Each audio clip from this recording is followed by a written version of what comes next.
Sa ngalan sa Amahan, sa Anak, sa Espiritu Santo. Amen. Maayong Pasko o Happy New Year. Pasko pa man gihapon, okay? O Happy New Year usab kaninyong tanan. Ayaw mo katingala nga atong ibalik ang atong Cebuano o Bisaya edition sa maong programa. Ang kahayag sa pagtuong Katoliko. Niining 2026 nga tuig, no, akong usbon atong ibalik ang atong Bisaya edition sa maong programa. Ang original gyud, no?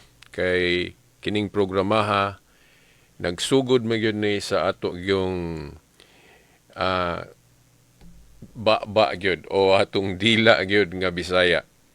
Cebuano man ta, Bisaya man ta, pero sa milabay nga nangagi nga mga tuig atong gi Tagalog tungod sa hangyo pod sa pipila ka mga viewers nato, labi natong dili makasabot og Bisaya.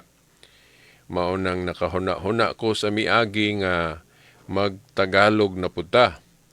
Pero bag-ong tuig naman, nakahuna-huna ko nga ibalik nato ang Bisaya, dili ingon nga wa na gyud tay Tagalog. Okay.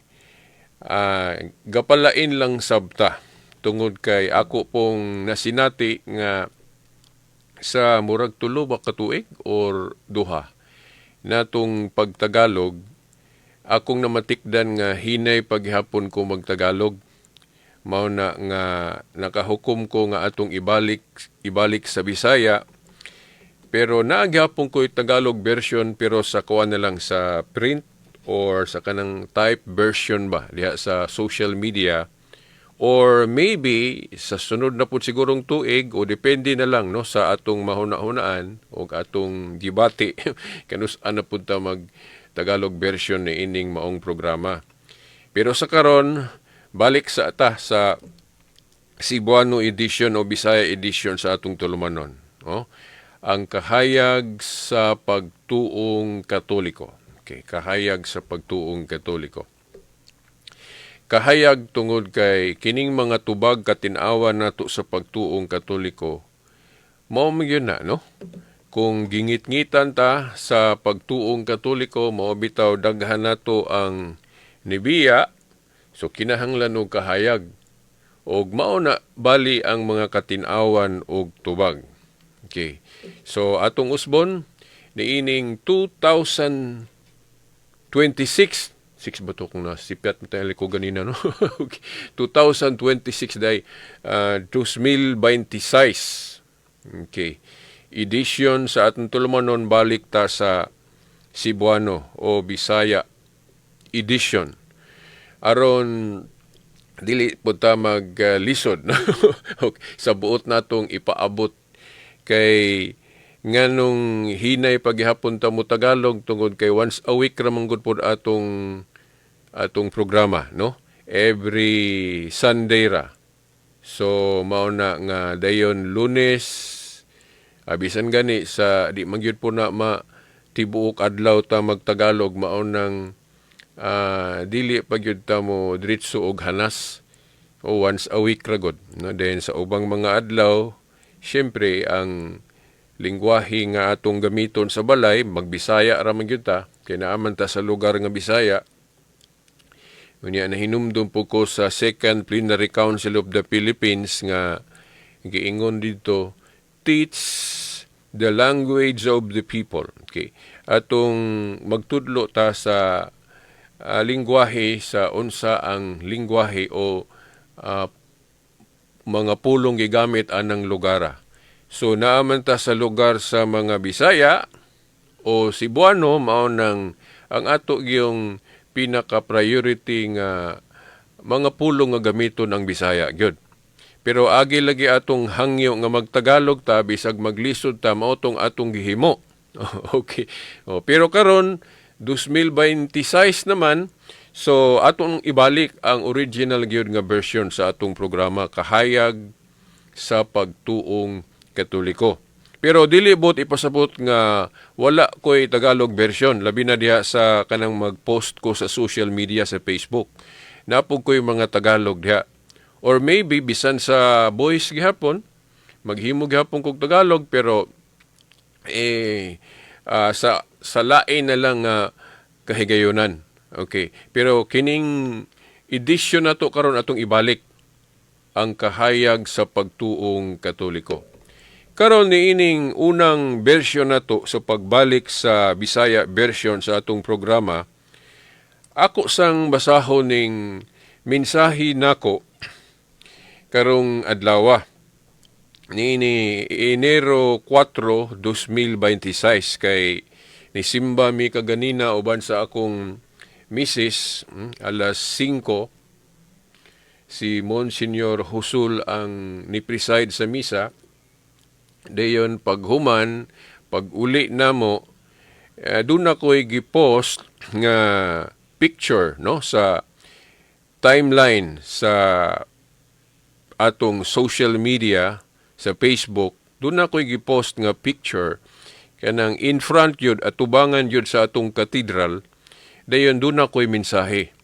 Og ako po ning basahon diri sa atong programa kay kining mensahe para gyud sa tanan. Akong basahon no atong gipitsahan og Enero 4, 2026 at Dipolog Cathedral, mensahe ni Veritas 899.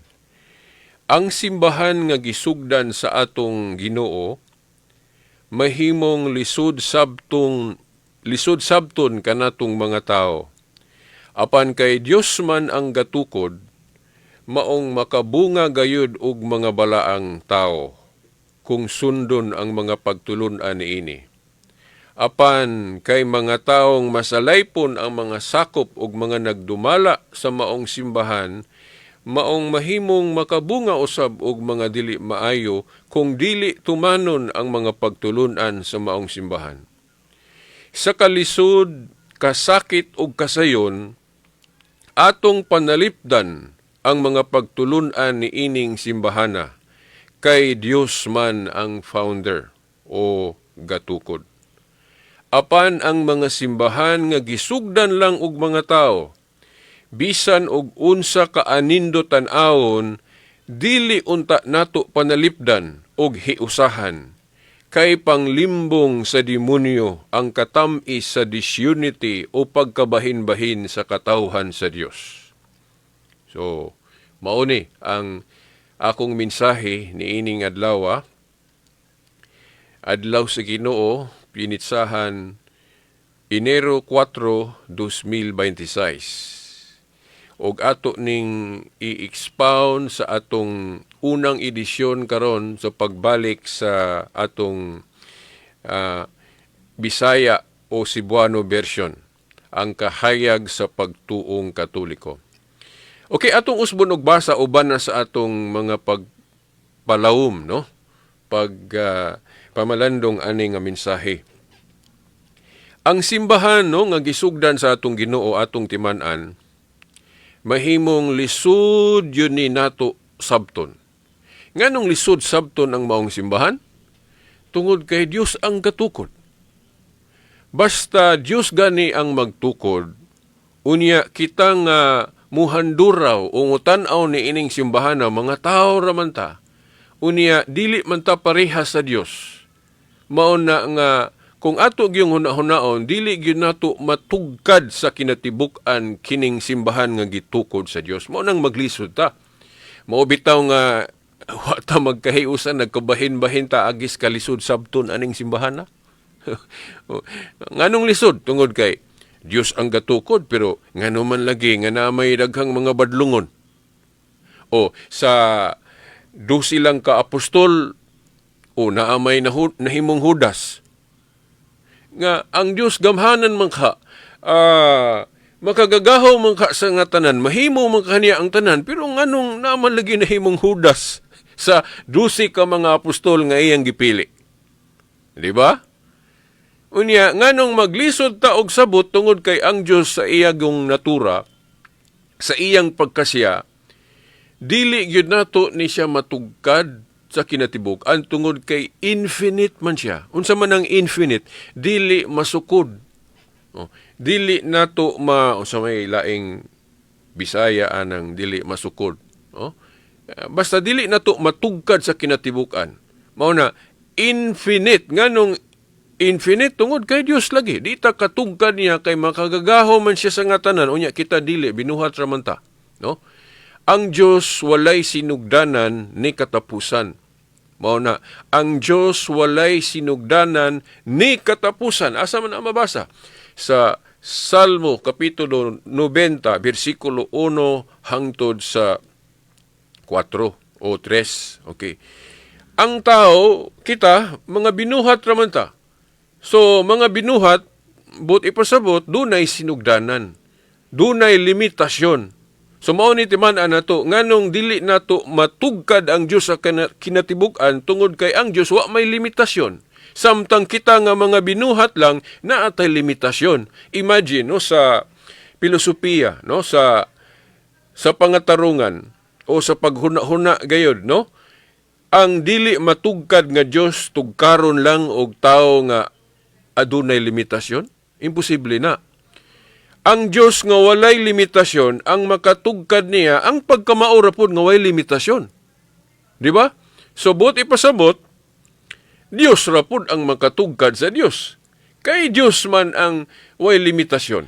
Di ba? Kitang mga tao, do naman tay limitasyon. So, imposible gyud nga matugkad nato ang way limitasyon nga Dios. So, ang makatugkad lang sa Dios, ang Dios ra pod. Di ba? Usa ra man ang Dios. Pero dili noon usa ang persona. Kay sa atong pagtuo sa Dios, usa lagi, pero tulo ang persona. No? Ang Amahan, Anak ug Espiritu Santo. Gipasabot na, no? Implied na sa Mateo 28, versikulo 19. Basahan ko ninyo ang Mateo 28, versikulo 19. Diha gipasabot nga ang usa ka Dios tulo ang persona. Mao nang duna gani magtudlo nato og Biblia, magtudlo nato og unsa ang Dios, unya mutudlo nga usara ang persona, klaro gyud nang sayop ug dili mao heretical teaching ano man. Kaysa formula pa lang sa pagbunyag, gipasabot na sa Dios nga ang Dios diay nga usa, tulo ang persona. Ngano man yun sa man diha pagpamulong sa Mateo 28:19. Kung magbautismo kuno o magbunyag kuno, litukon ang ngalan sa Dios. O kanang tawgon ba nato ba? Sangpito nato ang Dios. Giingon diha, kung magbautismo o magbunyag kamo, unsa man day ng bautismo o pagbunyag, di ba? Kanang paglinis sa atong mga kasalanan, kanang limpyuhan ta. Ang gamiton ang tubig. Pero kanang tubig nga literal dili gina kalimpyo og sala, di ba? Ang malimpyo sa tubig nga literal, siyempre ang hugaw ra pod sa atong lawas. Pero ngano man nga gamiton man ang tubig, ang tubig gigamit lang nato na nga simbolo sa paghugas sa atong mga kasalanan. Pero actually kanang tubig nga literal dili ginakahugas og sala. Ang mahugasan sa tubig nga literal ang hugaw ra sa lawas. Pero kanang hugaw nga sala, Diyos ra may makalimpyo ana. Unya, mugamit ta og tubig. Kay mo man gitudlo sa atong pagtuo. Nga, diha sa pagbautismo o pagbunyag, linisan atong mga kasalanan, pero ang nakalimpyo gyud nato ang gahom sa Dios. Ang gahom sa Dios nga iyang gipakita sa iyang dakong gugma pinaagi sa kamatayon niya nga ang mihimo niini mao kadtong ikaduhang persona nga pulong nga mao si Jesucristo. Katong Dios ba nga nagpakatao ba? Okay. So, giunsa man diha pag-ingon sa pagbautismo. Kung magbautismo kamo o magbunyag kamo, hisguti o hinganli o sangpita ang ngalan. Ngalan. Singular kay dili man mga ngalan. Kay kung plural pa unta, daghan, di gamiton unta ang plural nga pulong. Mga ngalan. Mga ngalan. Pero kay usa raman ang Dios mao na nga ang giingon niya kung magbautismo kamo o kung maghugas kamo og mga kasalanan, og magbautismo kamo, lito ka ang ngalan. Singular nga nung ngalan, dili mga ngalan tungod kay usara ang Dios. Sa ngalan, pero kung basahon, tiwason pagbasa ang sumpay, tuluman ka persona ang gisgutan. Sa ngalan, sa Amahan, sa Anak, o sa Espiritu Santo. Subot ipasabot nga, ang usa di ay ka Dios, tulo ang persona, Amahan, Anak, kung Espiritu Santo. Kay lahi man ang Amahan, lahi po ang Anak, lahi po ang Espiritu Santo. So tulo na ka persona. Tulo di ay ang persona sa usa ka Dios. Unya gipasabot pod ni sa